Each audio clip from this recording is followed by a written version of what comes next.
Sir Patrick Stewart, he plays one of my favorite characters in Star Trek, Jean-Luc Picard, and he also plays Professor Xavier on X-Men. He claims on thewildest.com, he claims that pit bulls are abused and treated appallingly all over the world, and these dogs are some of the most gentle and loving dogs ever. Me personally, I think it's pretty cool that in his new show, Star Trek Picard, in the first couple episodes, he has a pit bull companion that he calls Number One, which he did call his Commander Riker in The Next Generation. He called him Number One as well. But enough of me being a Star Trek nerd. This is about pit bulls. A couple years ago, it was a nice, cool autumn morning. My daughters and I, we were going on a hike in the woods, just hiking the trails. And then we came across a family, and they had a little toddler girl with them, and the mom says to the dad, "Hurry up and grab her, there's a pit bull there." And I wanted to laugh, but I have a smart mouth, and I almost said it, but I didn't say it, but I almost did. I almost said, yeah, hurry up and grab her, because my pit bull, she loves toddler snacks. But I didn't say it. I just kindly held my dog's leash a little tighter and moved off to the side and smiled at them as they passed. According to PetMoo.com, out of sheer terror, thousands of cities and counties across the United States have bans on pit bulls.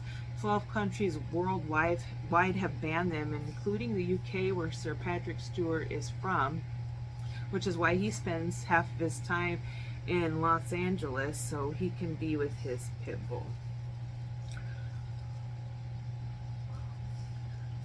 So today I would like to give you a little bit of information about pit bulls, why they have such a bad reputation, and I would like to persuade my audience that pit bulls are not bad at all. So I have owned my own pit bull for 7 years already. The information I'm providing you comes from ASPCA.org. The book, The Lost Dogs by Jim Garant, which is a tale about Michael Vicks and his dogs.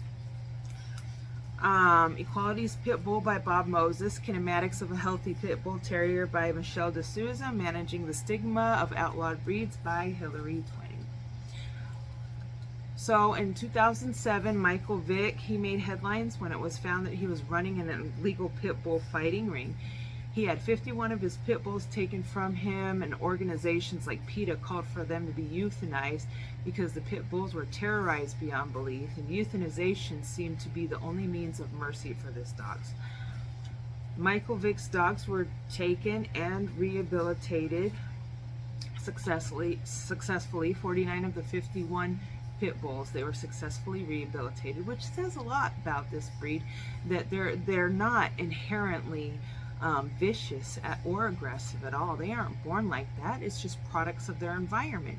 Ask yourself, if you were living in that kind of stress, had that environment where you were tormented every day, where you were beaten until you did what your owners want, how would you act?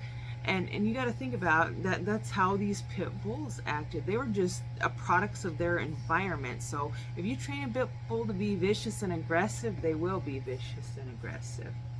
But 49 of these 51 pit bulls were rehabilitated. So that says a lot about this dog breed. They were given to families with children, and they were given the opportunity to be the loving dogs that they want, and that they are, and because of people like Michael Vicks and people in the past who use these dogs to fight, they've created this negativity around the name pit bull. They've gone through so much abuse and so much terror, and you have to ask yourself, how would you act if it happened to you? These poor dogs are only products of their environments. So unfortunately, shelters across the nation take in pit bulls at higher rates than any other dog, which means they're euthanized at a higher rate. What more can we do to help these dogs? Adopt them. We can help them from being the number one euthanized dog in the United States, because unfortunately the shelters just don't have room for all of them. What else are they going to do? It sounds terrible, but that's the reality of it. You can't let them run around on the streets. So if everyone understands what a loving, loyal breed these dogs are and take the time to educate yourselves, 86% of all pit bulls tested pass the temperament test. That's even more than little chihuahuas who come biting your ankles and growling and barking and rah, rah, rah. And they were ranked in the top 10 for the most family-friendly dogs, and they didn't even rank in the top 10 for the most aggressive dog breeds. They're targeted for fighting due to their lockjaw, their good muscular structure, their strength, and their speed and agility. So that's why they were targeted for fighting to begin with. Not only that, their loyalty. They do whatever their owners want them to do. So when I first got my pit bull, she was a rescue from a clinic. She was surrendered by her owners because she had parvo. She was sick. So we took her and adopted her, brought her home. And I'm here to tell you today that she won't hurt a fly. We didn't train her to hurt a fly. Only thing she does is barks when the doorbell rings, and there's nothing to be scared of, because once you open that door, she'll run outside and jump on you and lick you in the face, and she just wants to say hi and play around just a little bit. Ever since we got her, she's enriched our lives in so many ways. She provides a good nap buddy. She'll keep you warm. She'll oh, look at her. Oh, sorry. She'll keep you warm. She'll provide comic relief after a long day. So here's her when she was a little tiny baby, and that's her and I when we were on a hiking trip. This is her 4th birthday.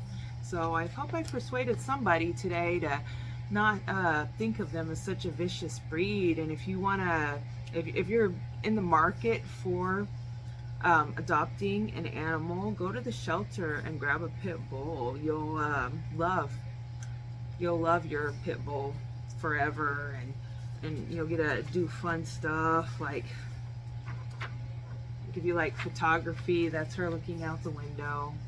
She's a really, really, really good dog. And if you get the chance, read The Lost Dogs by Jim Grant. That's a pretty good book that'll outline, you know, what the dogs of Michael Vick went through and what they went through to get rehabilitated. So hopefully you will go out and adopt a pit bull now. Everybody should have a pit bull. They're pretty awesome. I can attest, and Sir Patrick Stewart approves of this message.